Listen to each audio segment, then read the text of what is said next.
from the official station of the Tampa Bay Buccaneers. This is Bucs Bonus. The loudest stadium on the planet couldn't silence the Buccaneers on Sunday, who marched into Arrowhead and emerged victorious. Tonight, highlights and locker room reaction from Tampa Bay's most complete effort of the season and what this could mean for the Bucs as they make a push toward the postseason. And now, it's Bucs Bonus. From the 34-yard line, complete. And now we look for the Stanford band. Ball comes loose. Falling on it for the Buccaneers is Gerald McCoy. And that will do it. I swear, Chris Myers is so much more excitable when he's calling Bucs preseason games on our station. Nonetheless, that play seals the deal for the Buccaneers, who make a statement in Kansas City on Sunday. Good morning. It's technically morning now. Welcome to Bucs Bonus. I'm Paul Ryan, the only guy still wearing a suit in this studio. That means I'm running the show.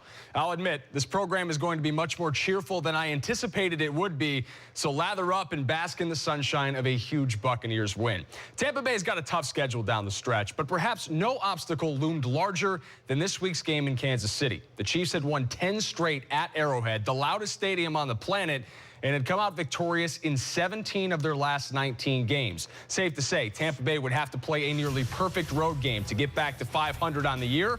So far, so good as we pick up the highlights in the second quarter. Tied 3-3. Check out the pass protection here by Doug Martin. That allows Jameis Winston to loft a beauty into the breadbasket of Mike Evans. That led to a Roberto Aguayo field goal and a 6-3 Buccaneer lead. However, as the half winds down, the Chiefs' offense starts clicking. Alteron Werner looking more like a pylon than a corner on this play. Alex Smith to Tyreek Hill. Then Smith finishes the drive by taking it in himself. Kansas City on top 10-6. But with just over a minute to work with, Winston dinks and dunks his way into scoring position. He hits Russell Shepard out to midfield. Then on 3rd and 10, Winston to Adam Humphries. The Bucs converted 11 of 16 third downs in this game. Aguayo sticks his third field goal of the day to make it 10-9 at the half. The rookie hit another three-pointer in the third. It was still 12-10 Bucs early in the fourth. The Chiefs right on the doorstep. But if Alex Smith is a turkey, Chris Conte is gravy, baby, because he's all over him. Conte's second interception in as many weeks saves the Bucs bacon, and a 53-yard return flips the field. And on the ensuing possession, Winston to Alan Cross. First career touchdown catch for the kid out of Memphis. Tampa Bay leads 19-10. But this isn't over. Smith right back to work, capping a 12-play drive with that TD toss to Albert Wilson. So KC's within 2. Bucs trying to salt it away. 3rd and 3. Wrong side of the 2-minute warning. Where's Winston going to go? To Mike Evans, obviously. A whirlwind of a week for Evans, but the best way to get back in a Bucs fan's favor, a 6-catch, 105-yard day will do it. The Chiefs' last gasp falls flat, and Gerald McCoy falls on the loose ball with zeros on the clock. Tampa Bay picks up a statement win, 19-17 over Kansas City. The Chiefs' 5-game winning streak, gone. Their 10-game home winning streak, toast. The Buccaneers are world beaters on the road, improving to 4-1 outside the friendly confines of Ray J. Tampa Bay is back to 500 for the first time since that win in San Francisco last month. 1 game behind the first-place Atlanta Falcons in the NFC South. I think we just come together as a family. You know, we have a really close locker room, so you know, we have to pull together and be tough. And when we travel, we do everything we can, and we come together as a team, and we get it done. It's huge. It's huge, and for us to keep going is even bigger. I mean, we got to enjoy this right now, but when we get back to Tampa, we're gonna watch it, we're gonna grade it, and we're gonna move on. But today we were a really good football team. You know, today, you know, we played well in all phases. You know, this is a very tough place to play. A team that's won, I think, 17 of their last 19 games. And, shoot, I'm proud of these guys for the way we came in here. And, you know, we played good football today. I just think that sets the standard for our organization. You know, a lot of guys in there, we were talking in the showers. It was like, man, it felt great. And then Gerald McCoy, he was like, but that's expected. And I just paused and I was like, you're exactly right. On ESPN.com, there's a cool little graphic that shows win probability for each game in real time. As the Bucs threatened but continued to settle for field goals, their chances of leaving KC with a victory slowly inched toward 50-50. But with the Chiefs facing 2nd and goal in the 4th quarter, down 12-10, the home team was suddenly a 70% favorite to win. That is, until Chris Conte flipped the script. Dan Lucas takes us through that tide-turning play from Arrowhead Stadium. It felt like their luck was about to run out.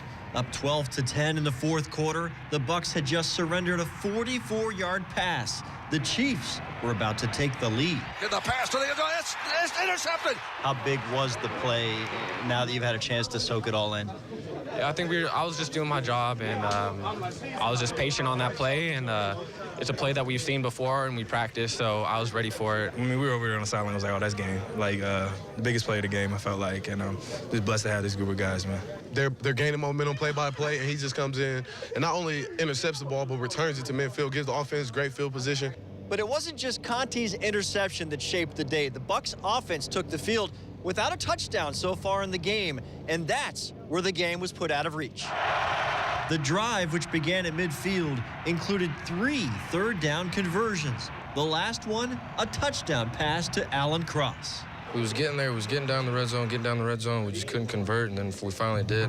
And I don't know if it was a game swing or not, but I believe it was. How many times have you seen Alan score on that play in practice? Never. So it was good that we threw it to him because, I mean, he is the true example of hard work pays off. You know, that's how you win football games. When your defense comes up with a turnover, you got to execute. You know, and our offense took it upon ourselves to go down there and get a touchdown for our team. Yeah, I mean, what's that, 10-point turnaround right there, because they were going to at least get a field goal. So, you know, that was, as a single individual play, that was the play of the game. A swing in a span of 5 minutes, 54 seconds, ending a Chiefs home winning streak of more than 2 years. In Kansas City, Dan Lucas, News Channel 8 Sports. It's time for a commercial break, but there's plenty more to dissect in one of the biggest upsets in the league this year. When Bucs Bonus returns, Dan and I discuss Mr. Reliable all of a sudden, Roberto Aguayo. How high is his confidence right now? Plus, rookie tight end Alan Cross caught his first touchdown pass on Sunday, but he's no stranger to that particular play. I've got the deets coming up in 2 minutes.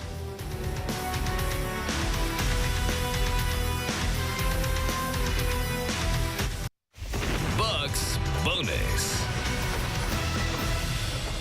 We ran that play in college, you know. We at Memphis, and you know, the difference was it was Jameis throwing me the ball instead of Paxton. You know, it's just like, you know, you never left. You run the play, you know, your whole life, and it's just routine. Okay, Mr. Modesty, I have a routine. I take my contacts out at night, and I've never scored the game-winning touchdown in an NFL game. It's happened precisely 0 times. Alan Cross, who is, in my opinion, the best red-headed tight end in the league, comes up clutch when it matters most. Welcome back to the Bucs Bonus Show. We're joined now by Dan Lucas, who was out at Arrowhead to witness this huge road win by the Bucs. Hey, props to Alan Cross, man. He's one of those guys we saw in the Bucs locker room all year, and we're like, man, he looks a little undersized. Does he fit in with this group at all? What a day for Cross to get that first touchdown. I remember us standing in the monsoon before that Washington preseason game and seeing him run around like a little kid. He was trying so hard to make the team. Didn't have a prayer at that night, right? But here he is. He's on the roster and makes one of the plays of the day, catches the game-winning touchdown catch, which winds up being the game winner. But Alan Cross was one of the 6 receivers who caught a pass on 3rd down for the Bucs today. Jameis Winston was just spreading the wealth around, and Alan Cross fit in perfectly for that play, which, by the way, they ran at Memphis, where he went to school, and was called the Pig.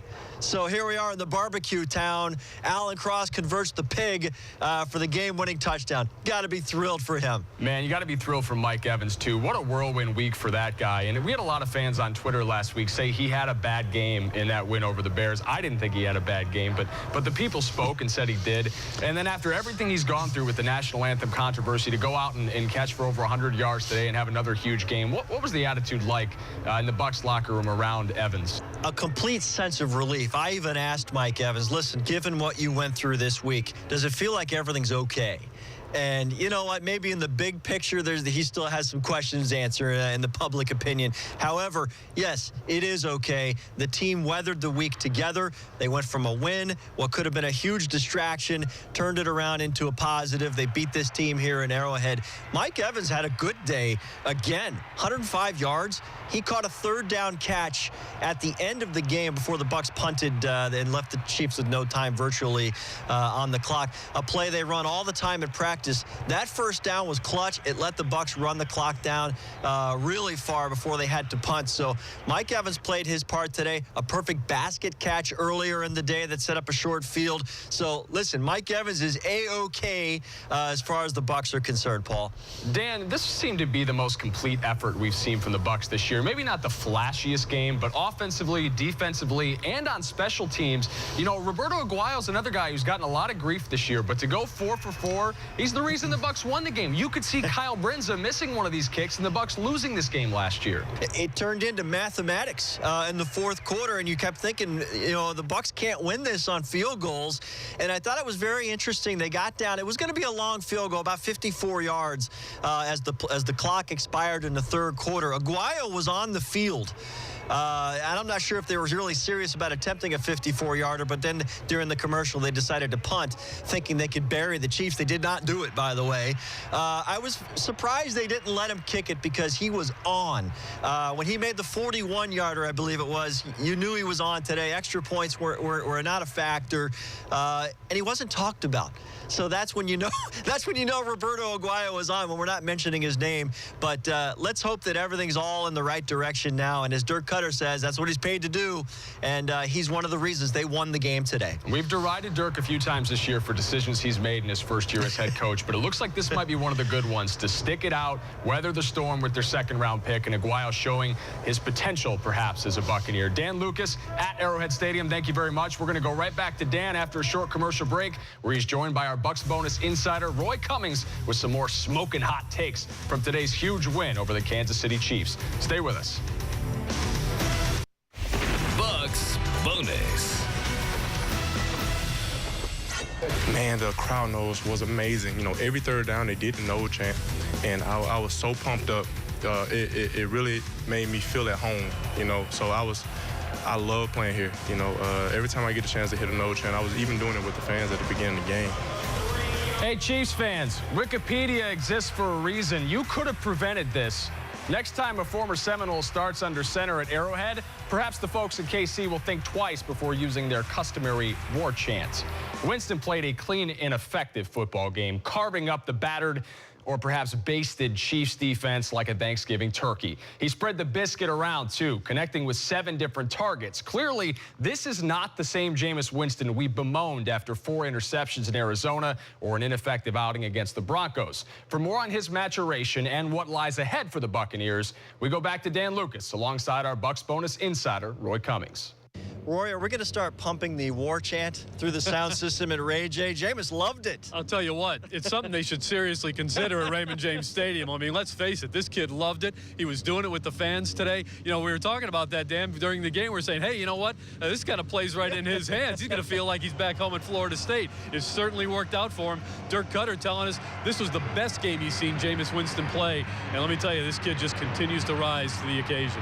This is back-to-back 300-yard games now for Jameis, and different targets we're seeing today. Dirk Cutter praised all of the receivers today for making big catches. Alan Cross, your touchdown catch. I mean, this is a well-rounded attack today. It really is starting to become that. Who would have thought that we would have, I hate to say it, forgotten that Vincent Jackson was hurt, but I think a lot of people are starting to forget that Vincent Jackson is not on this team and that he's hurt. That's how well this receiving corps has been playing. I can't tell you how many times, Dan, I've walked into the Buccaneers locker room during the week 3 times a week, and all I see is Cecil Short sitting in front of his locker, looking at the playbook, studying it, trying to figure things out. It's clear he's figured it out because now they've got a veteran number 2 receiver to match with Mike Evans, and they are playing dynamic football. The biggest thing is they're making catches when it matters. They're making big third down catches and big catches for big gains when they need them most. Again, Doug Martin, probably not the average carries that he wanted in this football game, but his role, and Dirk Cutter mentioned this last week, his blocking is keeping some big plays alive. Not only that, but Dan, today they made him a big part of the screen game. He caught 2 screen passes. He caught 2 screen passes for big yards. Had a couple that didn't quite go his way, but they're making him a weapon in the screen game too. That's where Adam Humphries has really shined. So you're seeing him as a pass protector. He's doing the job there. As a screen pass reception possibility, he's working there. And obviously as a runner, he's getting the job done there. He continues to get better. Again, this is a guy who was just trying to get a feel for things a week ago. It sure looks like he got a good feel for things because today he was really dynamic. And we spoke about this before the game. 4-6. Now you're counting games, trying to figure out things like draft position. What does 5-5 do? Well, let's rein it back in just a little bit. Let's not forget that a year ago, these guys were 6-6 going into the last quarter, and they couldn't quite get it done. They've got an opportunity, though, right now. They're playing their best football. And Cecil Shorts told me today, he said, you know what? The best teams in this league, they play their best football in November and December. And you know what? This team is starting to play its best football. They're 5-5, big game at home next week against Seattle. But this, you just beat, record-wise, the best team in the AFC in a building where they don't lose. Right. And you didn't win convincingly, but you won handily in a lot of ways because you took the ball away, you ran the ball effectively, you moved the ball effectively, you put points on the board when you had to. This was a solid signature statement victory for this football team. Not only that, but they gave AFC teams the formula to beat the Kansas City Chiefs. Roy, thank you as always. Seattle Seahawks coming to Ray J next week. Paul, let's send it back to you. Thanks, fellas, and congrats on keeping barbecue sauce off of your dress shirts in Kansas City. You guys are the real MVPs. It's time for another commercial break, but when Bucs Bonus returns, I'll survey the NFL landscape for the best and the worst from Week 11. Bucs Bonus. Timing is everything. Linval Joseph with a trip to LensCrafters tomorrow. Bloodied nose, still working. Football is truly a blood sport, even for the sound guys. This fella picked the wrong time to cross the Vikings tunnel, and he paid dearly for that mistake, getting struck by 330-pound Linval Joseph. But to his credit, he stayed at work, even if half of his glasses did not. That dude is probably getting picked on a lot. But, buddy, you shoot enough football, you'll end up with war wounds. I got this scar above my lip when a camera went through my face shooting high school football back in the day. Mama, don't let your babies grow up to be cameramen.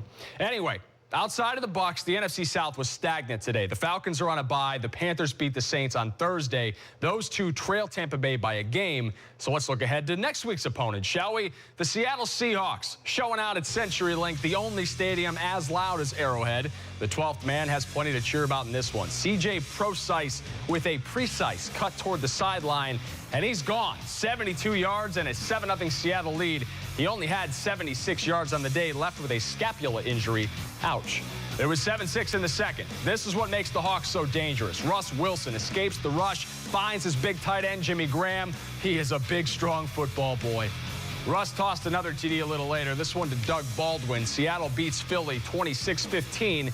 The Seahawks will come to Ray J next Sunday, sitting pretty at 7-2-1. The Dolphins were in Los Angeles, home to one of the most boring teams in football, and their newly crowned starting quarterback, #1 pick Jared Goff. Also, Snoop Dogg was there. Cool. Goff didn't throw any picks, but he wasn't exactly good either. Todd Gurley, always good. He gives the Rams a 7-0 lead. L.A. was up 10-zip in the fourth, but then the defense unravels. Ryan Tannehill to Jarvis Landry, who rugby scrums his way into the end zone. And then with 40 seconds left, Tannehill hits a diving Devontae Parker to complete the comeback. Goff gets saddled with a loss in his debut. The Finns win their 5th straight, 14-10. They are now 6-4 on the year. So can Florida teams go 3-0 for the second time this year? Not if the Jaguars have anything to say about it. Andre Roberts returns a punt for a touchdown. Lions take a 6-3 lead on the Jags. Blake Bortles gets it back, though, playing hurt in this game. Quick pass to Allen Robinson. Hey, Allen, do that touchdown celebration where you're putting stuff into the overhead compartment. Yeah, that's the one. Thanks, pal. Fast forward to the third. Lions leading again, but not for long. Bortles to Marquise Lee. Jacksonville's going to win this thing. Nah, but the Jags will allow a rushing touchdown to a tight end. Eric Ebron trucks it in. Lions win 26-19. Jacksonville has now lost 5 in a row. You made it this far. You might as well stick around for the final segment of Bucs Bonus, unless you fell asleep with the TV on and my shouting woke you up. If that's the case, I'm sorry. Next, the show's thrilling conclusion, our gem of the week, the game-changing play that propelled the Bucs to victory and put Chris Conte in an oxygen mask. See it again in 2 minutes.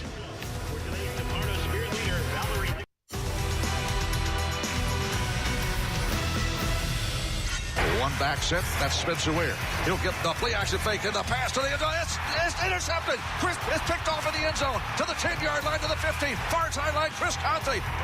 Even Gene Deckerhoff is in disbelief. Chris Conte hauls in his second interception in as many games. This one clutch with a capital C. Suck in that oxygen, young man. You deserve every breath. A well-earned gem of the week.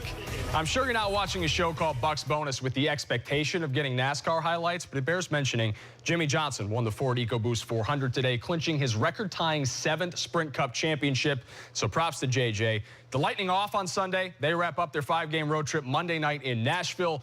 That's tonight. Bolts 4-0 on this road. He's still unbeaten since Steven Stamkos went down with his injury. That's it for Bucs Bonus. Thank you for watching. We'll do it again next week. Until then, good night, Tampa Bay.